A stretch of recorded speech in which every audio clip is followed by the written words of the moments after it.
So isasabi ba kung nakikita siya nawawala siyang ganyan? Ito mga sir, ang kanyang problema yung kanyang electrical sa fuel pump, kaya ayaw umandar ng kanyang unit mga sir.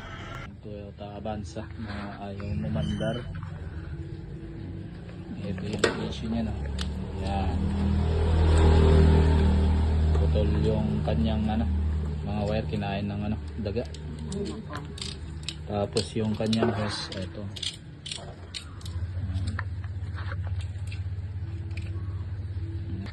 So mga sir, yung ipapalit natin bago.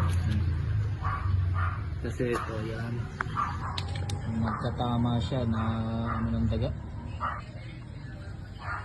Ito, kabit na. Na-repair na yung